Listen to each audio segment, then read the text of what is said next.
It's Nolan. Now, before we get started, make sure y'all hitting that like button. Make sure y'all sharing it on your respective platforms. Let somebody know what we're doing today. Now, let's get into the show.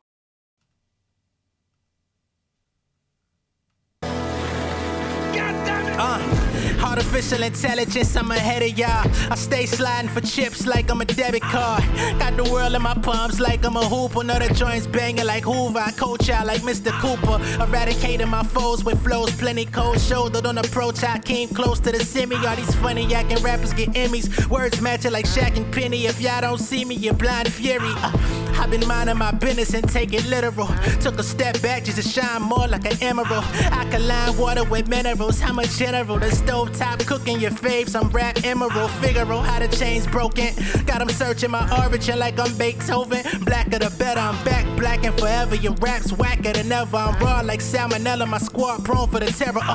American citizens, please hear me out on my reasonable doubt / king of the south. Way I bounce on beats. Thought I was springs in the couch inviting these MCs to a joust. All I know is the people see me can think inspiration. The boy developed his own and didn't need education. Raised the heat like inflation. My fingerprints spreading through regions and nations. Got enough bars to appease for 3 generations. Yeah, I know they love it when I talk my shit. These rappers stay up on that bull Bill Cartwright shit. I'm on some legendary hereditary saving my gene pool. Never shake hands with a sucker nurtured from preschool. Who them boys looking in my window?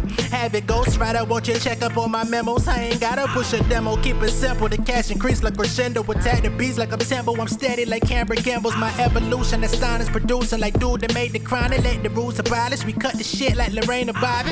Find a hobby, a rap career ain't the greatest topic. These boys scraping for change, looking like nail polish. Feeling brawler like Broly. I block haters like goalies. I'm hardcore in the paint like Mick Foley on Anderson. Target the internet like I'm cannabis. Banging on these cats like KG back in Farragut.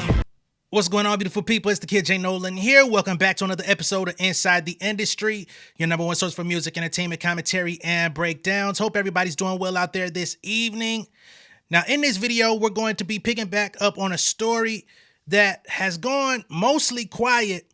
And you know, a lot of times when the allegations are out there, when the speculation is happening, when all of the clickbait is happening, when all of the controversy is active, everybody's tuned in, everybody's talking.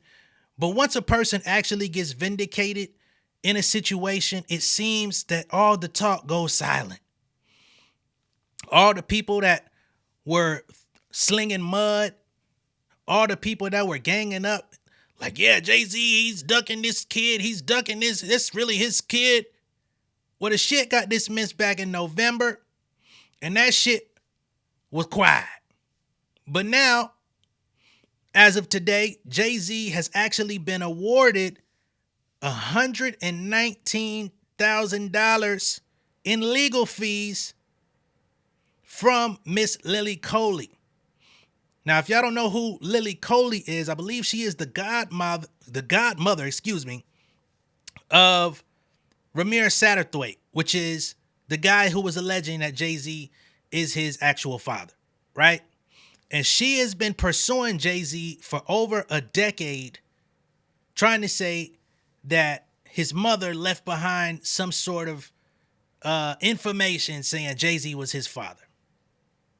Okay?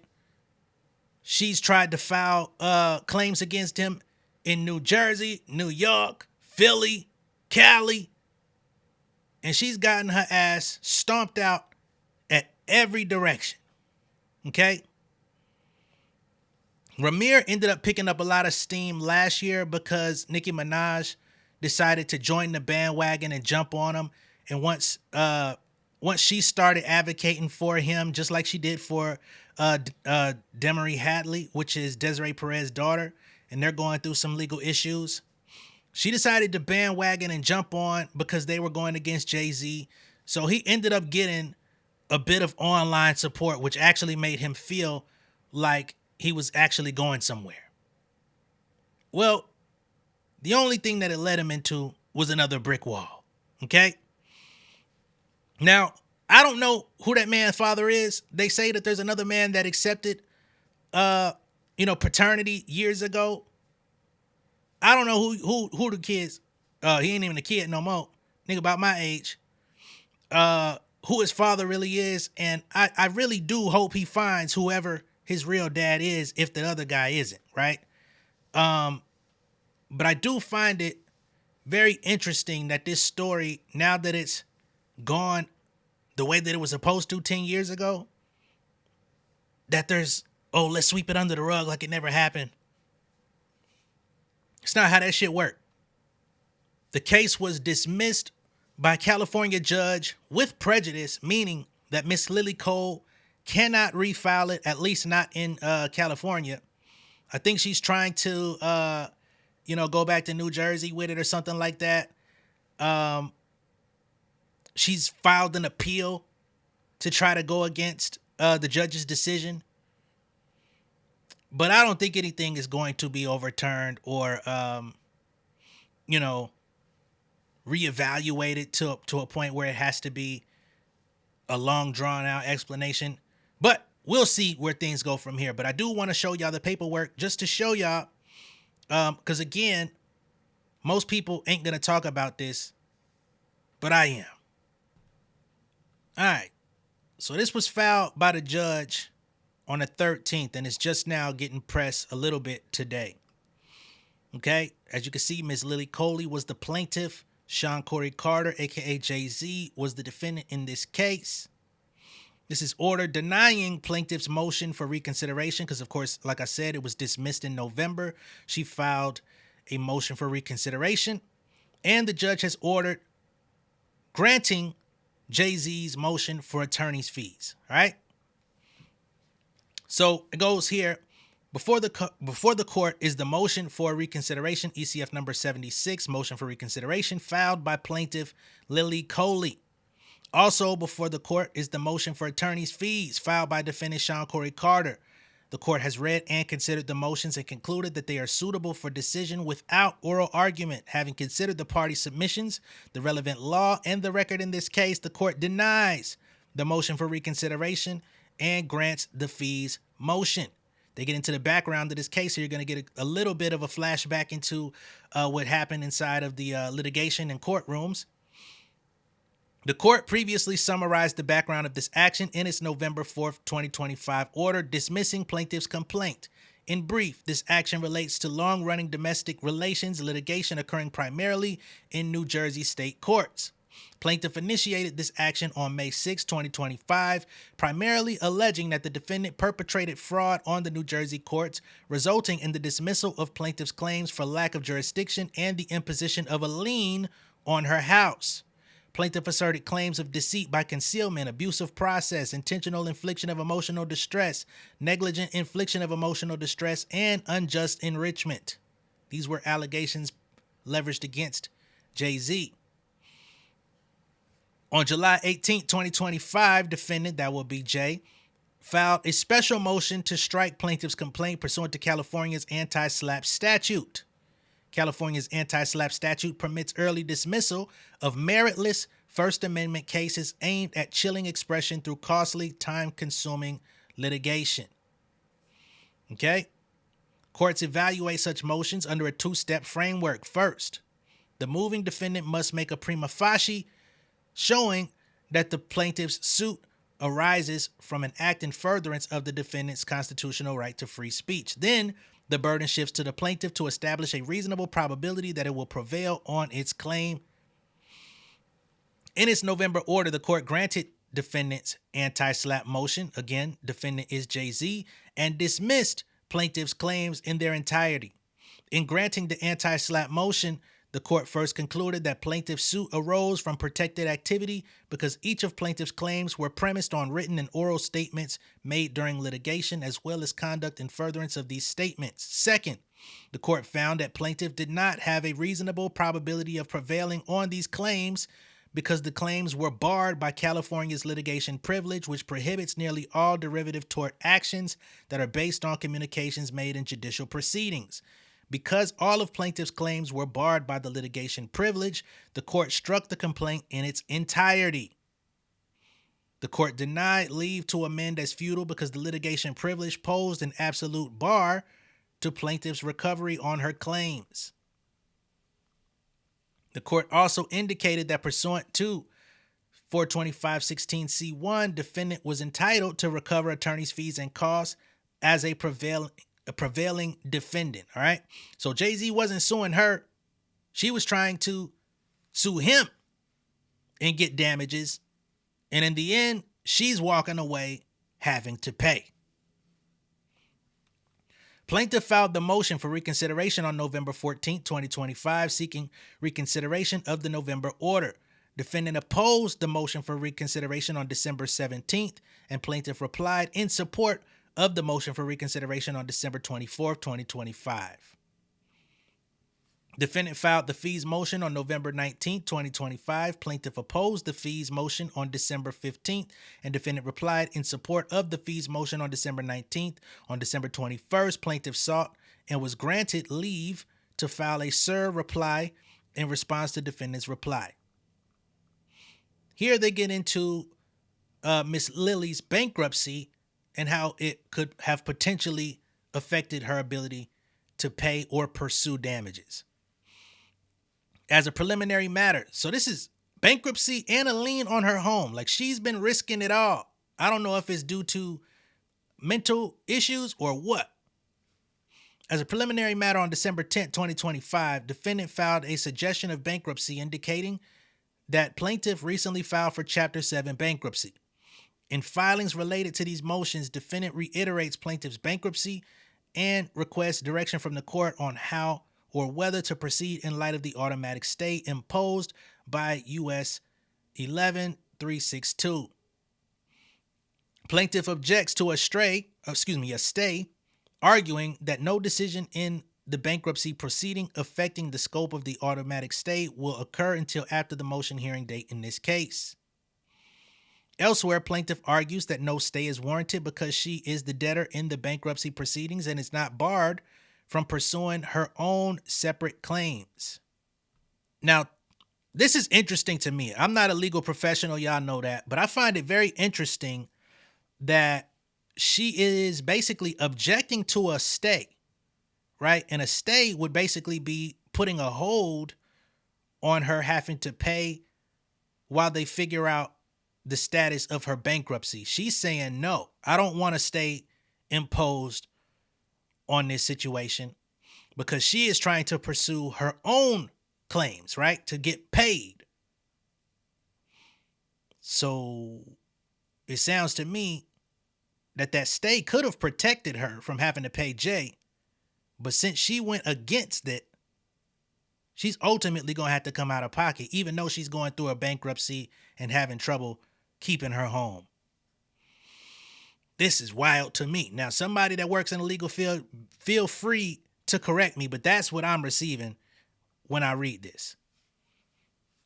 Under Section 362A, the filing of a bankruptcy petition operates as a stay applicable to all entities of 8 enumerated categories of proceedings.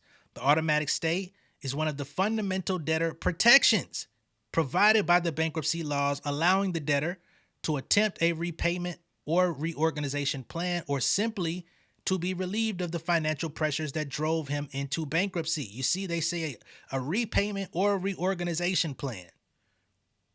But Miss Coley here is objecting to this whole process. The stay ensures that all claims against the debtor will be brought in a single forum, the bankruptcy court. As to the action as a whole, the court finds that the automatic stay does not apply because this is not a proceeding against plaintiff. As a general matter, the automatic stay is applicable only to proceedings against the debtor. The plain language of this provision indicates that the stay applies only to actions against the debtor. Because this action was brought by the bankruptcy debtor, the case need not be stayed. As to the motion for reconsideration, the court can decide the motion without implicating any of the enumerated categories of proceedings in 362A. The fees motion poses a closer question. However, in the absence of contrary argument, the court finds that a stay is not warranted because the fees motion does not fit into the categories of proceedings listed in 362A. As discussed above, this is not an action or proceeding against the debtor, so 362A is inapplicable, while 362A2 may prohibit defendant from enforcement of the court's fee award. It does not require a stay of the court's decision on the amount of such an award. Similarly, while 362A3 might prohibit defendant from filing a new motion for fees after the bankruptcy petition was filed, it does not prohibit the adjudication of an earlier filed motion, since the court's decision is not itself an act to obtain possession of property of the estate. Finally, the mandatory stay in 362A6 of any act to collect, assess, or recover a claim against the debtor does not apply here, because defendant's recovery of attorney's fees for the successful anti-SLAPP motion is not a claim against plaintiff.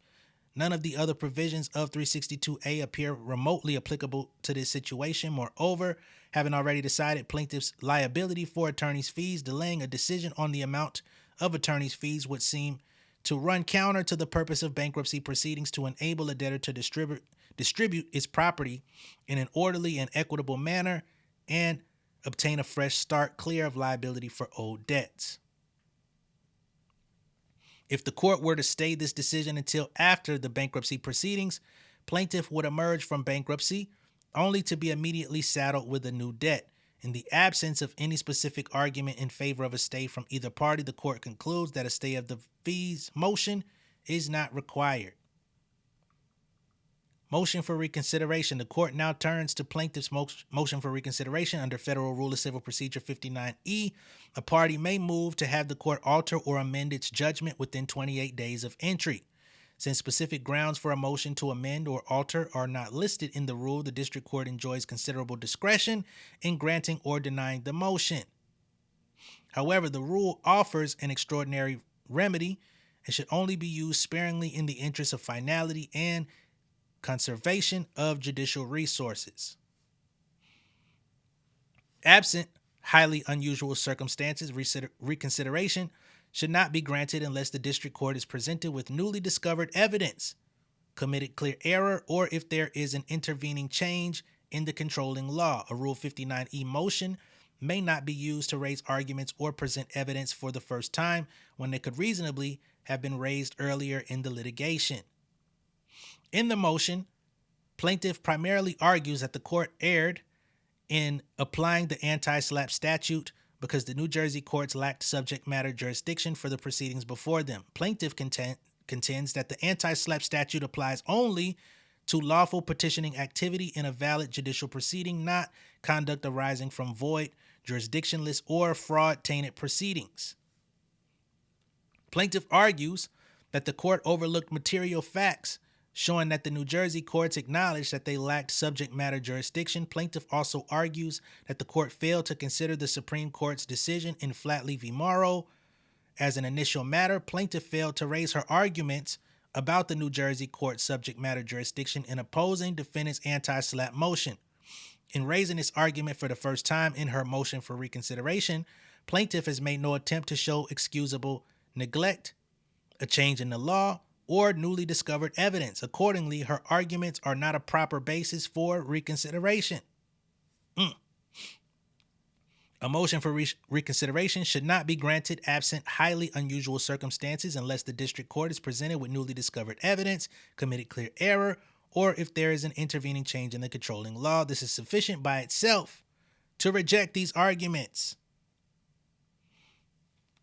Even setting aside this deficiency, however, the court is unpersuaded by plaintiff's arguments. As mentioned above, courts apply a two-step test to evaluate anti-SLAPP motions. First, the moving defendant must make a prima facie showing that the plaintiff's suit arises from an act in furtherance of the defendant's constitutional right to free speech. Then the burden shifts to the plaintiff to establish a reasonable probability that it will prevail on its claim. In granting the anti-SLAPP motion, the court found the first step was met because all of plaintiff's claims were premised on written and oral statements made in the New Jersey litigation.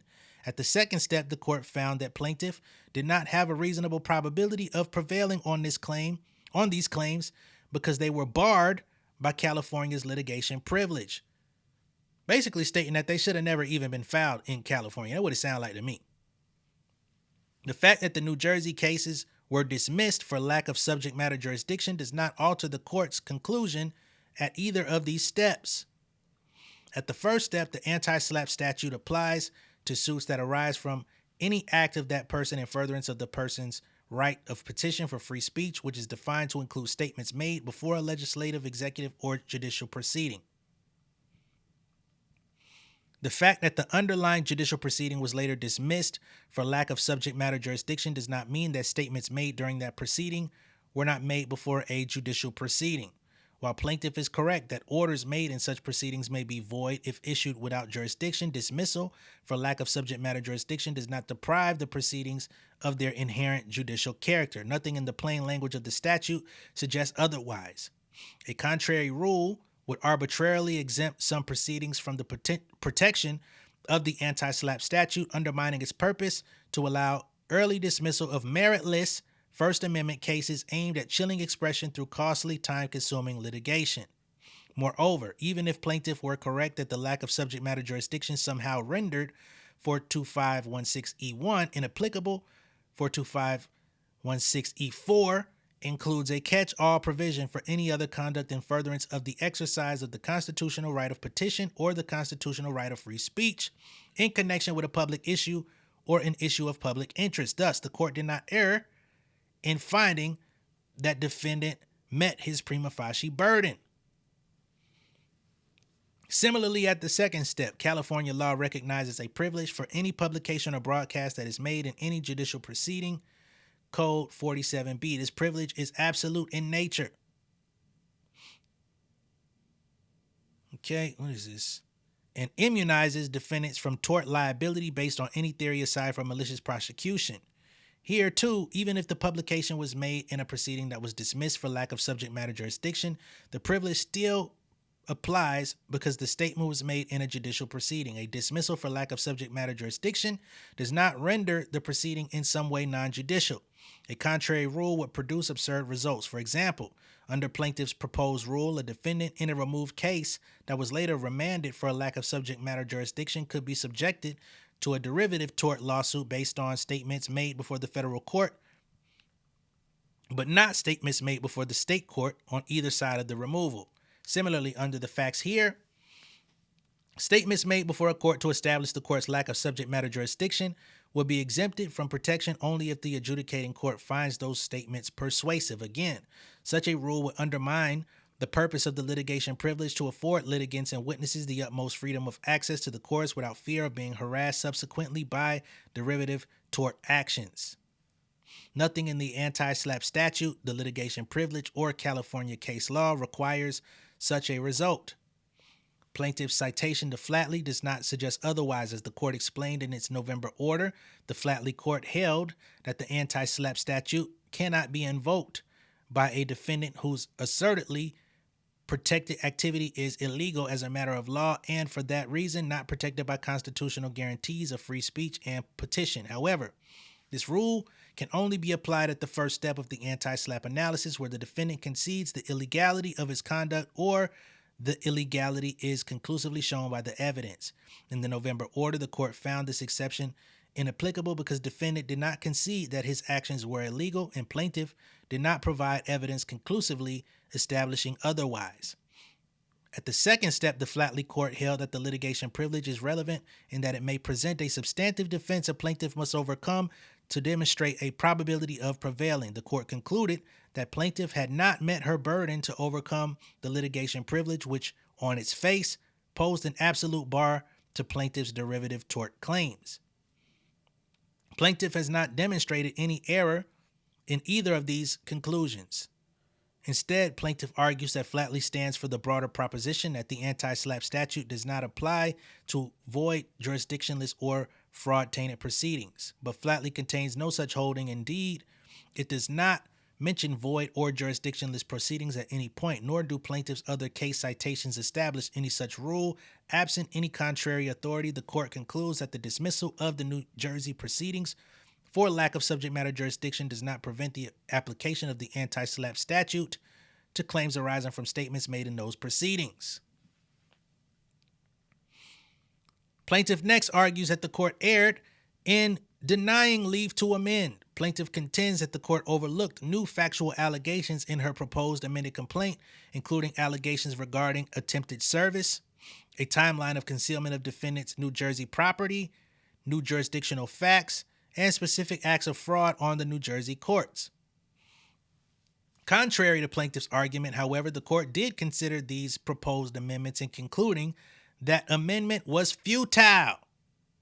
As the court noted in the November order, plaintiff's proposed amended complaint included 4 of the same claims, all of which were premised on alleged misrepresentations made in filings before the New Jersey courts. So they say all your shit was just repetitive bullshit.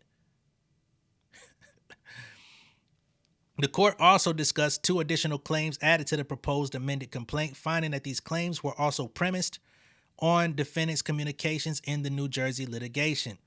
Because plaintiffs' claims were all derivative tort claims premised on communications made in judicial proceedings, they were subject to a special motion to strike and were barred by California's litigation privilege. Additional factual allegations, including those highlighted by plaintiff, would be futile in the case of this absolute bar to plaintiff's claims. Accordingly, the court reaffirms its November order and denies plaintiff's motion for reconsideration. Now they get into Jay-Z's attorney fees.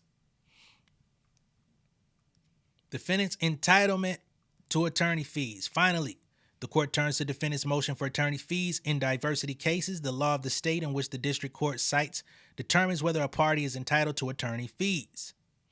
Under California's anti-SLAPP statute, except in relation to certain claims not relevant here, a prevailing defendant on a special motion to strike shall be entitled to recover that defendant's attorney fees and costs.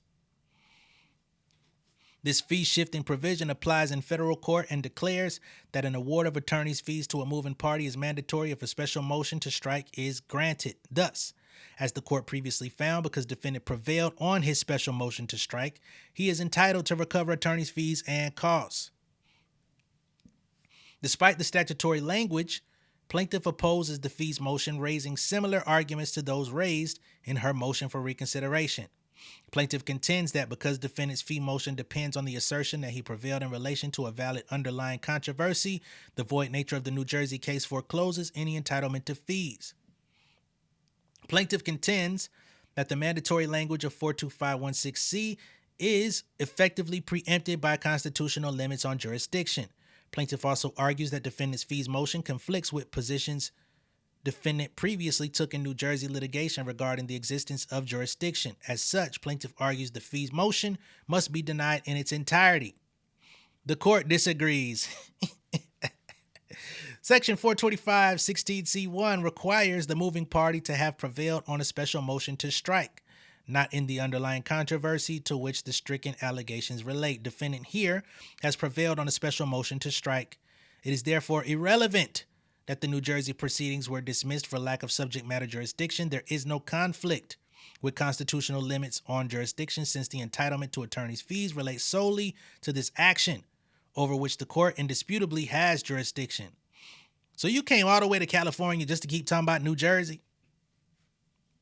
Defendant's positions as to the existence of jurisdiction in this action do not conflict with his positions taken in the New Jersey litigation. Based on the plain language of 425(16)(c)(1), the court reaffirms its earlier holding that defendant is entitled to recover attorney's fees and costs. Having found that the defendant is entitled to attorney's fees, the court will now determine the appropriate amount of fees under California law. In determining a reasonable attorney's fees award, courts applied the lodestar method, which requires ascertaining whether, under all the circumstances of the case, the amount of actual time expended and the monetary charge being made for the time expended are reasonable. Courts may then adjust the lodestar figure based on consideration of case-specific factors, including 1, the novelty and difficulty of the questions involved, 2, the skill displayed in presenting them, 3, the extent to which the nature of the litigation precluded other employment by the attorneys, and 4, the contingent nature of the fee award. The party seeking attorney fees has the burden of showing that the fees incurred were allowable, were reasonably necessary to the conduct of the litigation, and were reasonable in amount. Starting with the hourly rate, defendant seeks an award of $1,062.50 per hour for work performed by a partner with 12 years of experience and $782 per hour for work performed by an associate with 4 years of experience. Defense counsel attests that, based on their agreement with defendant, these rates are a 15% discount from the rates normally charged by defense's counsel firm. Okay? So Jay-Z is asking for over about $1,000 per hour for the more tenured partner and $782 per hour for another associate. And they say we gave them a 15% discount. So this ain't even the full rates.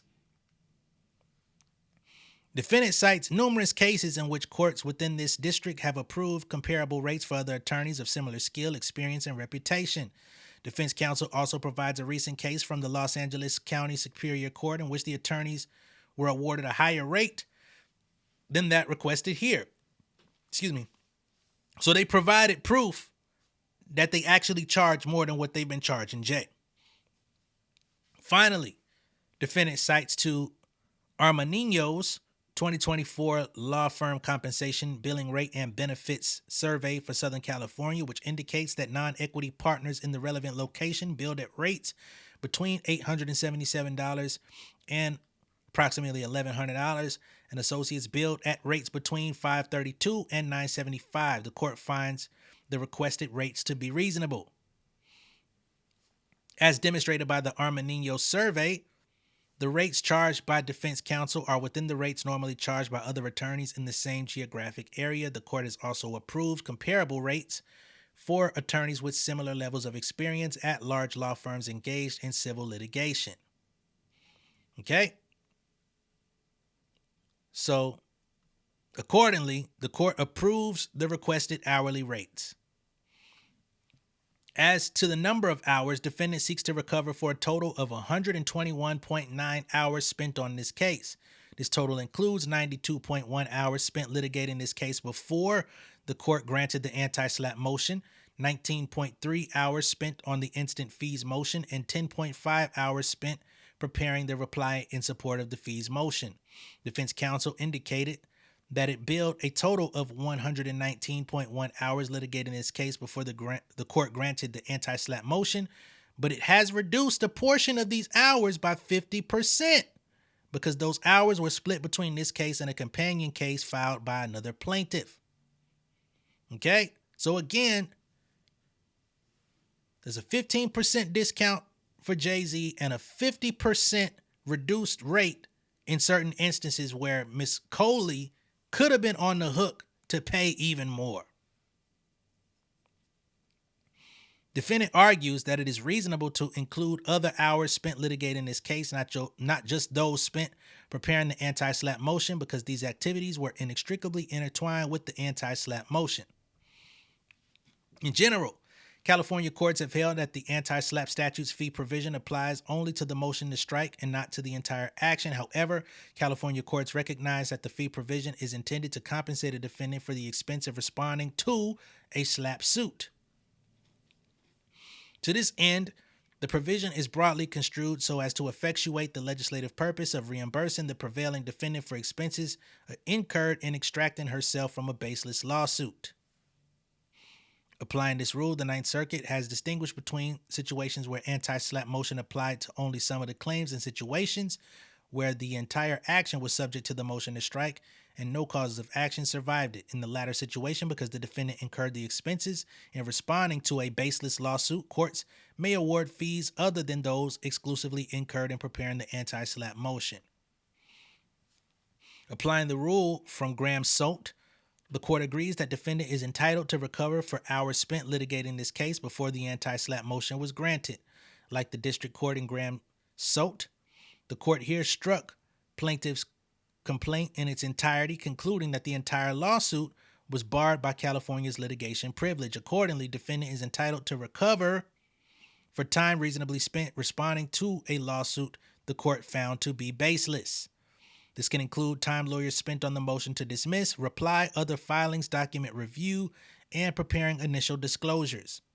Here, in addition to time spent directly on the anti-SLAPP motion, defendant seeks to recover for time spent reviewing the complaint, researching and preparing the other arguments raised in the motion to dismiss, responding to plaintiff's motion for leave to amend, and preparing various procedural motions and responses necessitated by plaintiff's filings. To the extent these actions were reasonably necessary to respond to the meritless anti-SLAPP suit, the court agrees that they are recoverable.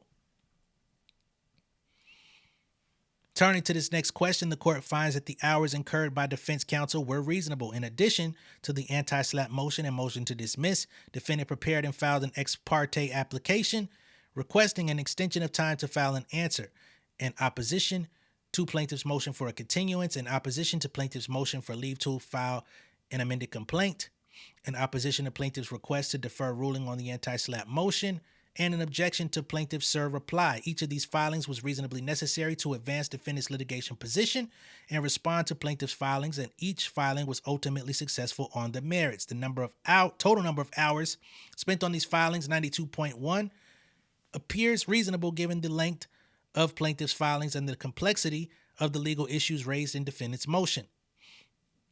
As to the time spent preparing the instant motion and reply, this time is recoverable and is within the reasonable range of time required to prepare such a motion.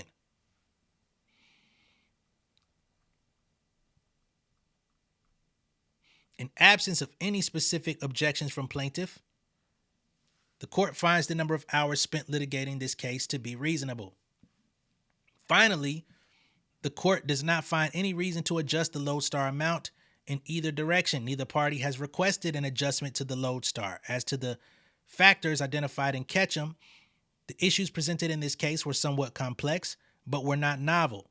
2, defense counsel displayed ordinary skill in presenting these issues. 3, the court has no information about whether defense counsel was precluded from other employment. And 4, defense counsel's fees were not contingent. Accordingly, the lodestar figure appears appropriate to the court based on the hourly rate and number of hours approved above. The court grants defendant's request to recover $119,235.45 in attorney's fees going to Jay-Z.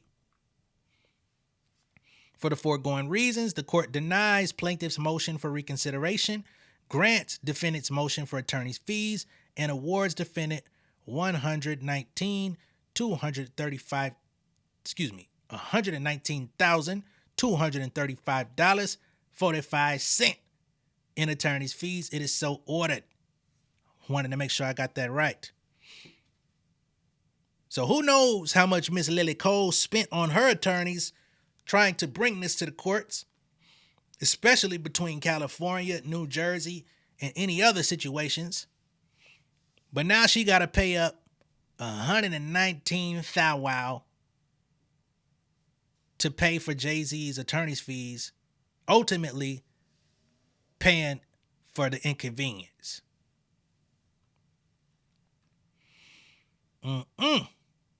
So again, Mr. Ramir Satterthwaite, I wish you all the best of luck in finding your father, your real one, or at least finding peace with your real one who already said he was your daddy.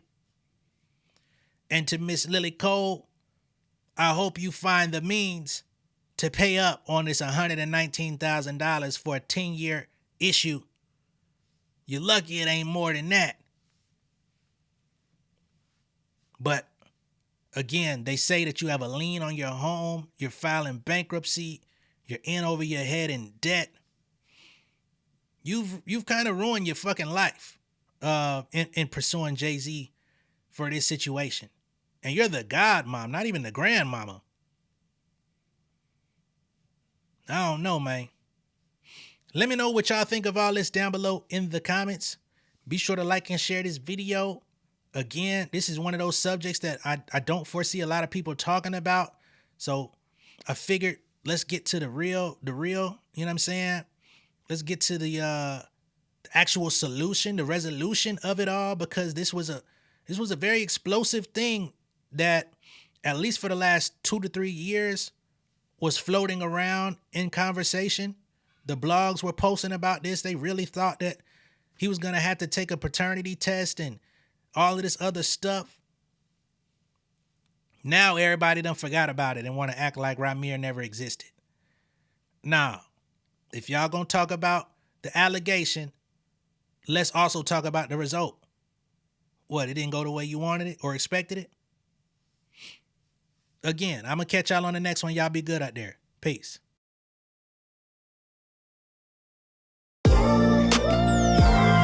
Yeah, family over fame in this bitch, yeah. The glory of living righteous is setting in. My street knowledge and education's a perfect blend. Young mogul, independent, I've been setting trends. The first one from my family to be faithfully wed.